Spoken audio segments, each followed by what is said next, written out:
My first introduction to Star Wars was the 1997 re-release of The Empire Strikes Back. And as a child, I was given no context to that it was a re-release, nor any context that it was the middle of a trilogy. As you can expect with that experience, I am very pro-Empire. Not pro-Emperor, but Empire. I even have a 501st style biker scout armor set that was my first real cosplay. Now with that out of the way, like any real Star Wars fan, I celebrate the 25th of May as Star Wars Day because it's the anniversary of Star Wars. It takes 3 whole seconds to Google that. I'm not certain why people start celebrating earlier in the month, but hey, as far as I see it, making some 25 days of Star Wars thing is a great way to get more people into the fandom without accidentally exposing them to something catastrophic, like a D-tier character killing themselves off for some love story that was never addressed, or a kid's movie having its entire plot revolve along trade routes and taxes. I am also certain that none of these people are egocentric posers who think that the dating system of the United States is used internationally for the sake of some silly wordplay, like how Revenge of the 6th is the day after Cinco de Mayo. That would be about as stupid as renaming the Gulf of Mexico into something like the Gulf of Cuba or something equally as moronic. Like a president with a vested interest in oil stocks trying to say that windmills cause cancer. I really can't think of anything as stupid as that. This kind of reminds me of the time when my friend and I went to see Rogue One when it first came out.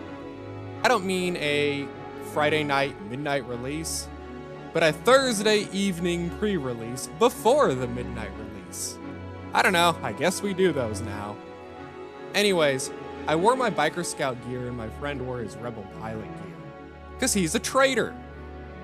We thought we were the only ones in costume, but after the movie we found another guy, which was pretty cool.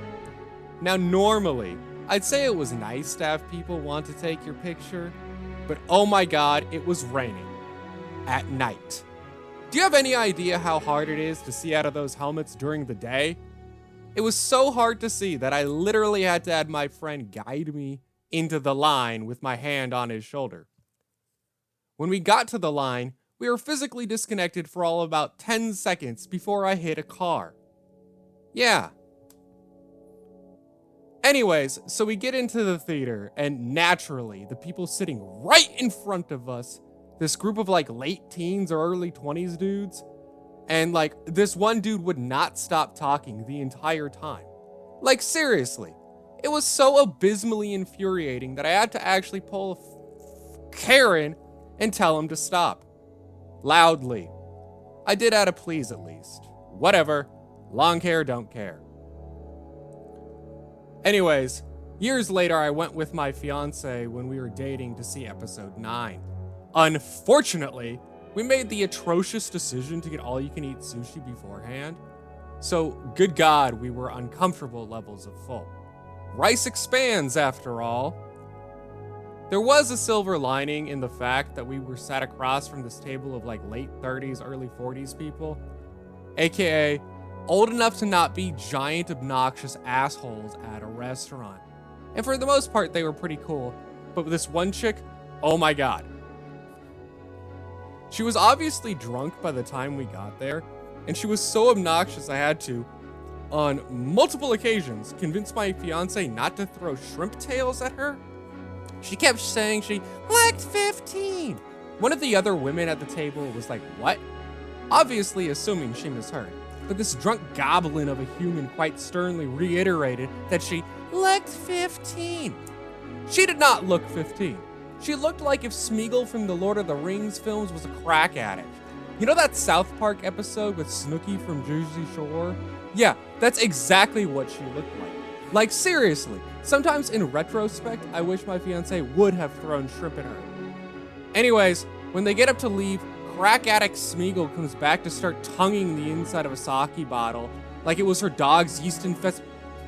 You know what? No, I'm gonna hold on to some semblance of not cussing during this rant.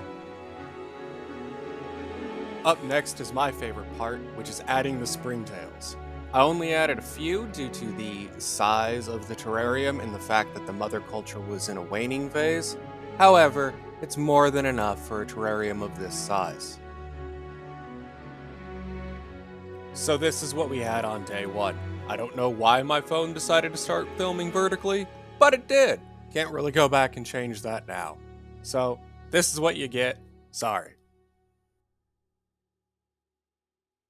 So here we are 2 weeks later.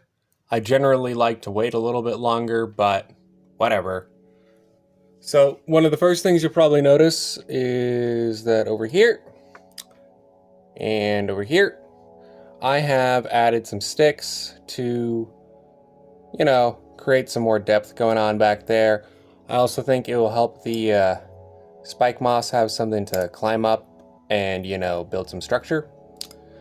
You'll notice that when I talk about how fast the spike moss grows, remember, it's only been 2 weeks. This one has already grown quite a bit. It has an air root, and it needed to be already cut and trimmed over to the other side. Whereas the Photonia is still pretty small. If we look over here,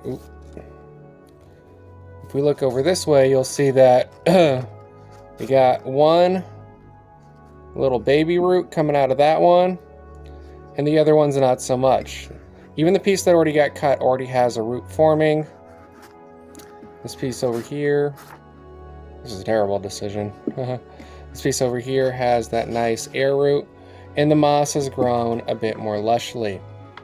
Overall, I think it's a pretty big success. Gonna like watching it grow in, but that spike moss is gonna need to be trimmed quite frequently. So, hopefully I'll be able to give you an update in a little bit. We'll see.